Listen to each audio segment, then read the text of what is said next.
I thought I knew my wife after 15 years of marriage. Then I came home early and discovered her secret life. The messages I found made my blood run cold. That night, I made a decision. She disappeared for one day with her lover. When she returned, I would be gone. What happened next shocked everyone, especially her. My name is Mark Thompson. I'm 42 years old and the proud owner of Auto Pro, a chain of 5 high-end auto repair shops across the Boston area. I built my business from scratch, starting with a single garage and a toolbox. Now I employ 35 people and have a reputation for honesty and quality work, 2 things I value above all else. I met Sarah at a friend's barbecue back in 2008. She was smart, ambitious, and drop-dead gorgeous with those piercing blue eyes that seemed to see right through you. After dating for 2 years, we tied the knot in a simple ceremony on Cape Cod. She pursued her career in tech while I expanded my business. We were the power couple among our friends, successful, happy, solid. At least that's what I thought until that Wednesday, in April, when I came home early from a business trip to Chicago. I had wrapped up my meetings with a potential partner a day ahead of schedule, and I decided to surprise Sarah. Our 15th anniversary was coming up, and I thought we could get an early start on celebrating. I opened our front door quietly, planning to surprise her. The house was silent. I assumed she was still at work at TechVision, the software company where she'd been climbing the corporate ladder for the past 5 years. I headed to our home office to check on some invoices that Sarah had promised to review. Her laptop was open on the desk, the screen showing her email. I wouldn't normally look, but a message preview caught my eye. Can't wait to see you tomorrow. Jay. I shouldn't have clicked it, but I did, and my world collapsed. The email thread between my wife and someone named Jason contained dozens of messages. Personal messages, intimate messages, plans for a special getaway, while I was supposed to be in Chicago. Photos I wish I could unsee. I stood there, my hands shaking, as 15 years of trust evaporated in an instant. The front door opened, and I heard Sarah's voice calling out my name in surprise. Mark? What are you doing home early? Mark? What are you doing home early? Sarah's voice echoed from the hallway. I closed the laptop slowly, my mind racing through options. Confront her now? Pretend I saw nothing? I've never been one to avoid difficult situations. You don't build a successful business by running from problems. I turned to face my wife as she entered the home office. Flight got canceled. I lied, watching her face carefully. Decided to come home instead of waiting. Sarah smiled, but her eyes darted nervously to the laptop. That's wonderful. I missed you. She moved to hug me, but I stepped back slightly. I need to ask you something, Sarah. Who's Jason? The color drained from her face. She opened her mouth, then closed it again. Her hand clutched her purse strapped tightly. He's just a colleague. We're working on a project together. Must be some project, I said, my voice steady despite the rage building inside me. Involving hotel rooms and things I'd rather not repeat. Sarah's expression shifted from shock to defensive anger. You were snooping through my emails? How dare you invade my privacy? I laughed without humor. Privacy? We're married, Sarah. 15 years. And you're worried about privacy while planning weekends with your coworker. It's not what it looks like, she stammered, reaching for the standard cheater's playbook. It looks exactly like what it is, I replied, refusing to be gaslight. How long has this been going on? She sank into a chair, suddenly dropping the outrage act. A few months, she admitted quietly. It just happened, Mark. We were working late nights on this big project and... Save it, I interrupted, raising my hand. I don't need the cliches. I walked to the window, staring out at the yard we'd landscaped together last summer. Is he coming here tomorrow? To our house. Sarah's silence was answer enough. I see. So while I was supposed to be in Chicago, you were planning to bring him to our bed. No, we were going to his cabin on the lake. I would never. That distinction means nothing to me, I said coldly. My phone buzzed. A text from Steve, my oldest friend who ran a successful sports bar downtown. Hey man, you back early? Saw your car drive by. Want to grab a beer? Perfect timing. I needed to clear my head. I'm going out, I announced, grabbing my jacket. Don't wait up. Mark, please. Sarah stood, tears streaming down her face now. Can we just talk about this? It was a mistake. It didn't mean anything. I paused at the doorway, looking back at the woman I thought I knew. If it didn't mean anything, that's even worse. You threw away 15 years for something meaningless. I drove to Steve's bar in a daze, hands gripping the steering wheel so tightly my knuckles turned white. When I arrived, Steve took one look at my face and led me to a quiet corner booth. "You look like hell, buddy," Steve said, placing a whiskey in front of me. "What happened?" I told him everything, the words pouring out between sips of bourbon. Steve listened without interrupting, his face darkening with each detail. When I finished, he leaned forward. "Listen, Mark. Sarah made her choice. Now you need to make yours. Whatever you decide, I've got your back." For the first time since discovering the emails, I felt slightly steadier. At least I wasn't alone. "Another round?" Steve asked, signaling the bartender. I shook my head. "Better not. Need a clear head to figure out my next move." Steve nodded, understanding. He'd been through a divorce himself 3 years ago. "You staying at my place tonight?" "I appreciate it, but no," I replied, straightening my shoulders. "I won't be driven from my own home." "That's the Mark I know," Steve said with approval. "How did you miss the signs, though? You're usually sharp about people." I stared into my glass, remembering. There were signs. I just didn't want to see them. Sarah had started working late 3 months ago. "New project," she'd said. Then came the sudden fitness kick, the new wardrobe, the protective attitude about her phone. Classic red flags I'd willfully ignored. About 2 months ago, I told Steve we were at the company picnic. This guy Jason kept hovering around her. I noticed how they'd laugh at inside jokes, how his hand would linger on her arm. When I asked about him later, she dismissed it as just a work friend. Steve's expression darkened. "You should have told me. I would have checked him out." "What's done is done," I said firmly. "Question is, what now?" If it were me, Steve leaned in, I'd gather evidence before confronting her again. "She'll try to twist this, make you the bad guy for snooping." My phone buzzed repeatedly, Sarah calling for the 5th time. I silenced it. "You might be right," I admitted, "but I need to know everything before deciding." Just then, Linda, my office manager, entered the bar. Spotting us, she made her way over. "Mark, I'm so glad I found you," she said breathlessly. "Sarah called the shop looking for you. I remembered you mentioned meeting Steve here sometimes." "What did you tell her?" I asked. "That I hadn't seen you," Linda replied. She sounded strange. "Is everything okay?" I'd worked with Linda for 8 years. She was loyal, discreet, and sharp as a tack. After a moment's consideration, I decided to trust her. "Sarah's been having an affair," I said bluntly. "I just found out today." Linda's eyes widened, then narrowed. "With that guy who keeps picking her up for lunch? The one with the silver Audi?" I froze. "What guy with a silver Audi?" Linda looked uncomfortable. "I saw them about 3 weeks ago when I was dropping off those contracts at your house." She said he was a co-worker giving her a ride to a meeting. "Did you happen to notice the license plate?" Steve asked, his former police background showing. Linda smiled grimly. "As a matter of fact, I did. It was a vanity plate, Tech 20. Steve was already pulling out his phone. "My buddy at the DMV can run this." I nodded gratefully, then turned to Linda. "I may need your help in the coming days." "Anything you need, Mark," she replied without hesitation. "Just say the word." For the first time since discovering Sarah's betrayal, I felt a plan forming. I wouldn't act rashly. I'd be strategic, and when the time came to make my move, Sarah would never see it coming. The next morning, I arrived at my main auto shop earlier than usual. I needed the comfort of familiar surroundings, the smell of motor oil, the rhythmic sound of pneumatic tools, the honest labor of fixing things that were broken. If only marriages could be repaired as easily as engines. Steve called around noon. "Got the info on that plate. Registered to Jason Winters, 36, executive at Tech Vision." He paused. "Same company as Sarah. VP of Product Development," I confirmed. "Her direct supervisor." "That's a whole other level of trouble," Steve warned. "Any chance you want to back off? Sometimes ignorance is—" "No," I cut him off. "I need the whole truth." Just then, my phone buzzed with a text from Sarah. "Please come home early tonight. We need to talk. I can explain everything." I didn't respond. Instead, I called my brother Michael, a family law attorney in New York. "I need advice, Mikey," I said when he answered. "Legal advice." After explaining the situation, I listened as my brother outlined my options.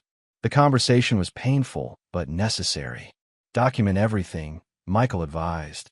"Massachusetts is a no-fault state, but evidence of infidelity can impact property division if it involved financial betrayal too. What do you mean? Check your accounts. See if she spent joint funds on this affair. Hotels, gifts, trips. That matters. When I hung up, Linda approached with a concerned expression. Mark, there's something else you should know. She hesitated. I overheard Sarah on the phone once, about a month ago, when I dropped off those contract revisions. She mentioned something about a cabin by the lake this weekend. Said she couldn't wait to get away from everything. The pieces clicked into place. The weekend getaway Sarah and Jason had planned while I was supposed to be in Chicago. Thank you, Linda, I said, my resolve hardening. Could you do me one more favor? Call Sarah and tell her I mentioned working late tonight. Say I seemed upset. Linda nodded, understanding immediately. Setting a trap? Just creating an opportunity for her to show her true colors. That evening, I parked a block away from our house and walked back silently. Through the living room window, I could see Sarah pacing nervously, phone in her ear. I moved closer, staying in the shadows, and heard her voice clearly through the partially open window. He suspects something, Jason, but he doesn't know for sure, Sarah was saying. No, don't cancel the reservation. I'll handle Mark. He's so wrapped up in his precious car shops he'll believe whatever I tell him. She laughed at something Jason said. I know, right? Don't worry. By this time tomorrow, he'll be back to being clueless Mark, and we'll be at the lake. I'd heard enough. The last shred of doubt evaporated, replaced by cold clarity. I didn't confront her then. That would come later, on my terms. Instead, I silently returned to my car and drove to Steve's place to plan my next move. You're sure about this? Steve asked when I outlined what I intended to do. Absolutely. I replied, my voice steady. Sarah thinks she's calling the shots. Time to show her how wrong she is. I spent that night at Steve's place, my mind racing through options. By morning, I had my plan. No more reacting. Time to take control. You sure about this? Steve asked over coffee. Once you start, there's no going back. I've never been more certain of anything, I replied. 15 years of my life deserve more than her lies. My first stop was the bank. I opened a separate account and transferred half our joint savings. Not taking everything. I wasn't vindictive, just protective. Next, I visited my lawyer, Richard Hamilton. We'd been friends since high school, and he'd handled all my business contracts. Divorce isn't my specialty, Rich admitted after hearing my story. But I know enough to get you started. Massachusetts is a no-fault state, but her behavior might impact asset division, especially if she used joint funds for the affair. I'm not looking to destroy her, I clarified. I just want what's fair. Rich nodded approvingly. That's why we've been friends for 30 years. Now, here's what you need to do immediately. I spent the afternoon securing my business assets and gathering important documents. The prenuptial agreement we'd signed protected my auto shops, but there were still joint properties and investments to consider. Linda met me at the main shop after closing time with files I'd requested. Sarah called again. She informed me. Wanted to know when you'd be home. Said she's worried sick. What did you tell her? That you were in meetings all day. Seemed believable. Linda hesitated. She sounded genuinely upset, Mark. Of course she did. I replied without emotion. Her weekend getaway is at risk. My phone buzzed with another text from Sarah. Please come home. I made your favorite dinner. We need to talk. I didn't respond. Instead, I called my brother Michael again. Everything's in place, Michael confirmed. The papers will be ready tomorrow. Thanks, Mikey. I owe you. You do the same for me, he replied simply. By evening, I completed my preparations. I drove back to our neighborhood, but parked a few houses down. Through the window, I could see Sarah pacing in the kitchen, periodically checking her phone. The sight of our home, the lawn I'd meticulously maintained, the porch swing we'd spent summer evenings on, the oak tree we'd planted together our first year, should have filled me with sadness. Instead, I felt only resolve. This house had become just another stage for Sarah's performance, and I was done being her audience. I texted Steve. It's time. His reply was immediate. You've got this, brother. With a deep breath, I started the engine and drove away. Not to confront Sarah. Not yet. I still had one more crucial task before tomorrow's endgame. Sarah thought she had another day before I returned from Chicago. She had no idea that by this time tomorrow, everything would change. Morning came with a sense of clarity I hadn't felt since discovering Sarah's betrayal. Today was the day everything would change. I met Michael at his hotel for breakfast. He'd flown in late last night to help finalize the details. All set? He asked, sliding a folder across the table. Divorce papers, financial disclosure forms, everything you need. I thumbed through the documents, each page representing another nail in the coffin of my marriage. Thanks for coming in person, Mikey. That's what brothers do, he replied simply. Now walk me through the plan again. I outlined each step, the timing critical. Sarah would be leaving for her weekend trip with Jason this afternoon. I'd be waiting at home when she returned on Sunday, but not as the husband she expected to find. After breakfast, I met with Linda at the main auto shop. I need one more favor, I told her. Can you handle the Johnson account meeting this afternoon? I won't be available. Of course, Linda agreed, but her eyes reflected concern. What are you planning, Mark? A clean break, I answered, and I might need a place to stay for a few days afterward. Linda didn't hesitate. My guest room is yours, however long you need. I appreciate that more than you know, I said sincerely. My next stop was our safety deposit box at the bank. I removed our wedding rings, my grandfather's band that I'd worn with pride for 15 years, along with the deed to the cabin my parents had left me. Sarah had never been added to that deed, thankfully. Steve called while I was leaving the bank. Just drove by your place. Sarah's loading a weekend bag into her car. Looks like she's sticking to the plan. Perfect, I replied. Meet me at Rich's office in an hour. Richard had the final documents ready when we arrived. Steve would serve as witness to my signatures. Once these are filed, Rich explained, there's a mandatory waiting period, but the separation of assets begins immediately. I signed each page with steady hands, my signature marking the end of one chapter and the beginning of another. What now? Steve asked as we left the office. Now, I said, checking my watch. We wait until Sarah leaves, then I go home one last time.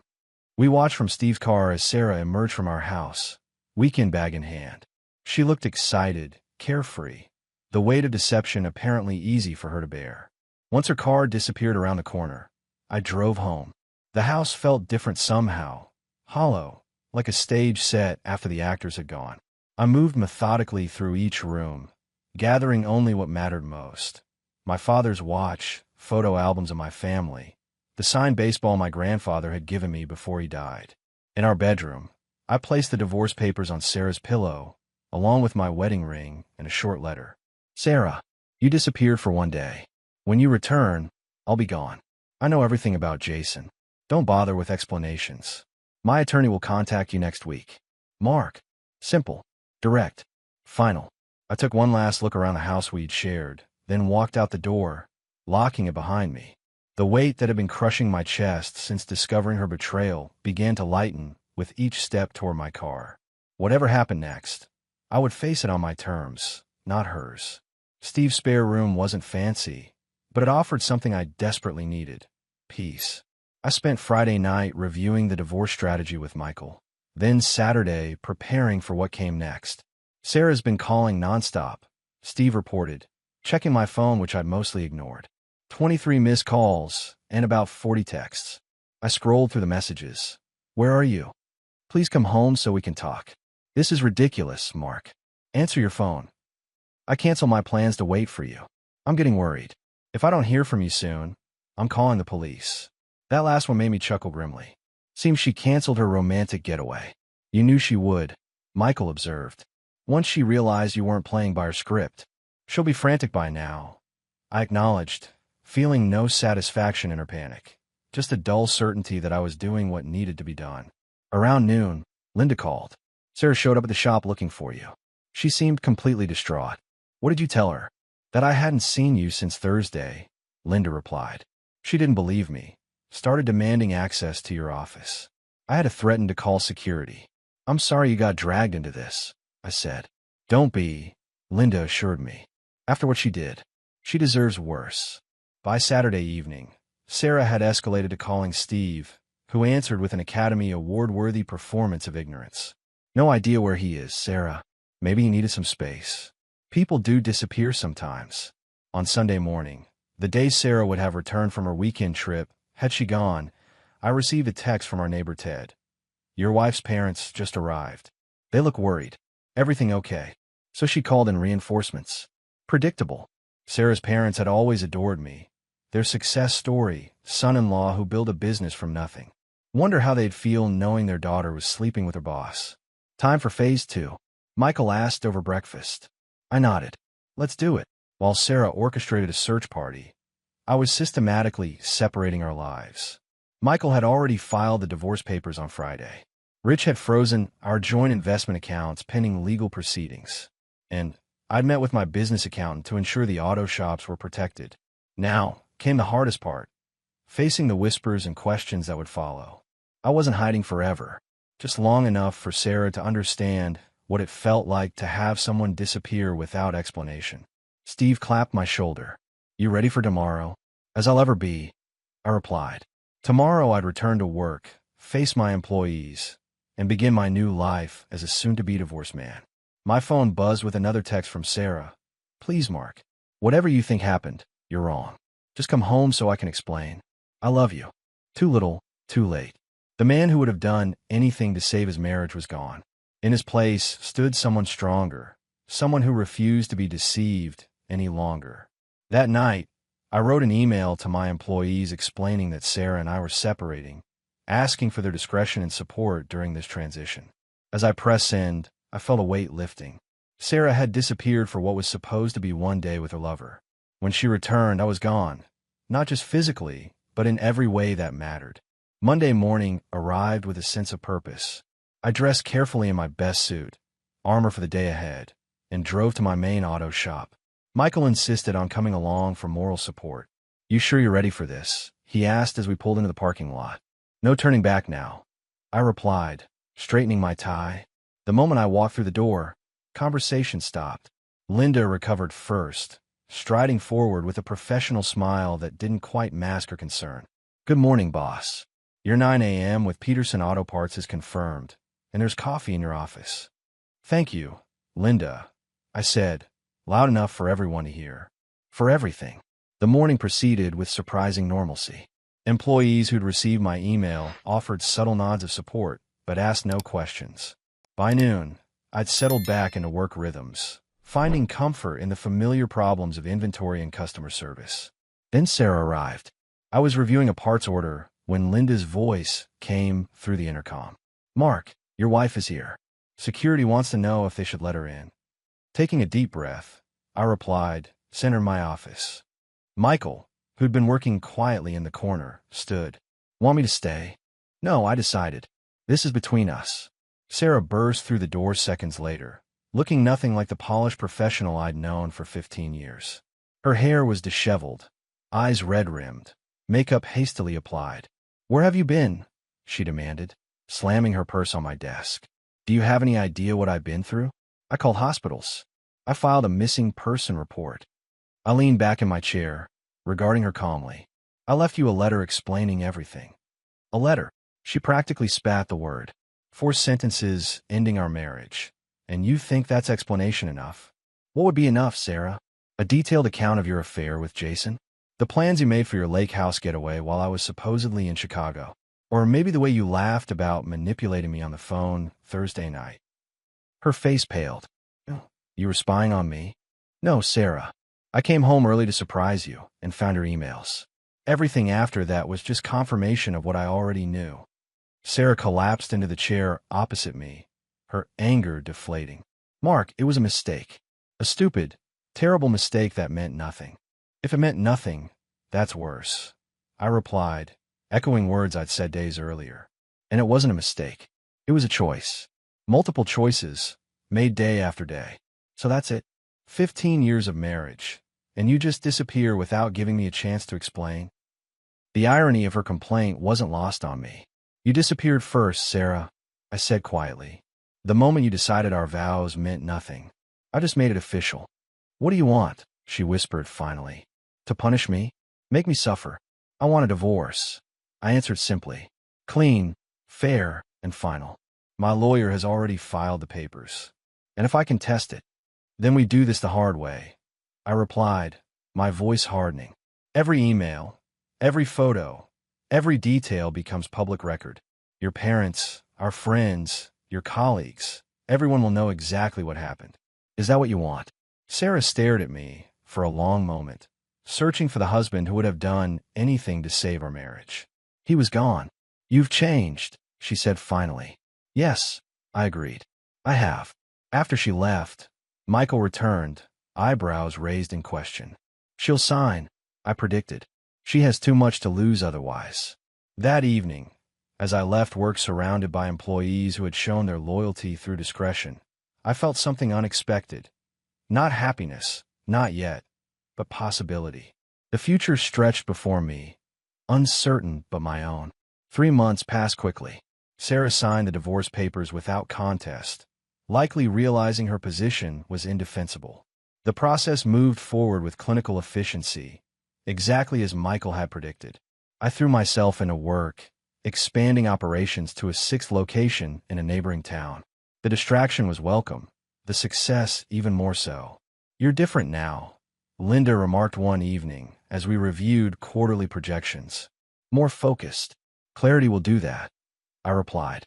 We've been working late more frequently, our professional relationship evolving into something that might someday be more. But I wasn't rushing. Some wounds needed time. Steve invited me to his bar's 5th anniversary celebration. Bring a date if you want, he suggested. Time to get back out there, brother. Not ready yet, I admitted. But I'm getting there. The party was in full swing when I arrived. Old friends clapped my back, asked careful questions about how I was holding up. Their concern was genuine, if unnecessary. I was doing better than anyone expected. Then Sarah walked in. She'd lost weight, dyed her hair darker. She spotted me immediately, her expression unreadable as she made her way through the crowd. I didn't know you'd be here, she said, clutching her purse nervously. It's my best friend's celebration, I replied evenly. Why wouldn't I be? An awkward silence stretched between us, 15 years of history compressed into a moment. How are you, Mark? She finally asked. I'm good, Sarah. Really good. She nodded, blinking rapidly. I heard about the new location. Congratulations. Thank you. Another pause. Then, Jason and I broke up. I realized it wasn't real. I took a slow sip of my drink, considering my response. I hope you find what you're looking for. I had it, she whispered. I just didn't realize until it was gone. The Sarah who stood before me now wasn't the confident woman who deceived me for months. She seemed smaller somehow, diminished by the consequences of her choices. Mark, is there any chance? No, I said gently but firmly. That door is closed. Her eyes filled with tears. I understand. I miss you. You miss who you thought I was. I corrected her. The man who would forgive anything, look past any betrayal. That's not me anymore. She wiped her eyes and nodded. You're right. I'm sorry I interrupted your evening. Take care of yourself, Mark. As she walked away, Steve appeared at my side. You okay? Better than okay, I realized, surprising myself with the truth of it. The divorce would be final next month. The business was thriving. And for the first time in years, I was moving forward without looking back, lighter for having shed the weight of a relationship built on shifting sand. 1 year to the day after discovering Sarah's betrayal, I signed the final paperwork on my 7th auto shop location. The expansion had exceeded even my optimistic projections, turning AutoPro into a regional success story featured in local business magazines. We should celebrate, Linda suggested, her smile warming something long dormant inside me. Our relationship had evolved gradually over the past 6 months, moving from professional to personal with a carefulness we both appreciated. Dinner tonight, I proposed. That new place downtown. Michael had flown in for the signing and joined us for the celebration. As we toasted success, he leaned back with a satisfied expression. Remember where you were a year ago? Look at you now. The contrast was stark. A year ago, I'd been sleepwalking through a marriage built on lies. Today, I stood on solid ground of my own making. After dinner, Linda excused herself briefly, and Michael seized the opportunity. So, you and Linda? It's getting serious. I smiled. Taking it slow, but yes. She's remarkable. She didn't stab you in the back when she could have, Michael observed. That's a solid foundation. The divorce had been finalized 8 months ago. Sarah got the house and a fair settlement. I kept my business and my dignity. We hadn't spoken since that night at Steve's bar, though I occasionally heard updates through mutual friends. Last I'd heard, she'd left Tech Vision and moved to Chicago for a fresh start. I wished her well, genuinely. The anger had faded, replaced by something closer to gratitude for the painful but necessary awakening. Linda returned, and Michael tactfully departed, leaving us to walk along the waterfront where spring flowers were just beginning to bloom. "A penny for your thoughts," Linda said, her hand warm in mine. "Just reflecting on how life changes. A year ago, I thought I'd lost everything that mattered. Turns out, I hadn't yet found it." She squeezed my hand. "That might be the most romantic thing you've ever said." We stopped at the harbor overlook, the city lights reflecting on the dark water. The moment felt right. "I have something for you," I said, pulling a small box from my pocket. Inside was a key. Linda looked confused. "What's this for?" "My new place," I explained. "I'm not asking you to move in yet, but I want you to know you're always welcome. No secrets, no games." Her eyes glistened as she accepted the key. "That means more than you know." Later that night, as Linda slept peacefully beside me, I checked my email one last time. Among the business correspondence was a message from Sarah, the first direct communication in months. "Mark," it read simply, "I heard about your success from Steve. I'm happy for you. I've been doing a lot of thinking about what happened between us. You were right. When you disappeared that weekend, it showed me exactly how it felt to be betrayed. I learned the hard way that when someone disappears for a day, sometimes they're gone forever. I hope she appreciates what she has. I know I didn't." I closed the email without responding. Some chapters were better left ended. Turning off the light, I settled back in bed, watching moonlight play across the ceiling. Sarah had disappeared for what was supposed to be one day with her lover. I had disappeared in return, and in that leaving, I had found my way forward. Sometimes the best way to find yourself is to disappear completely.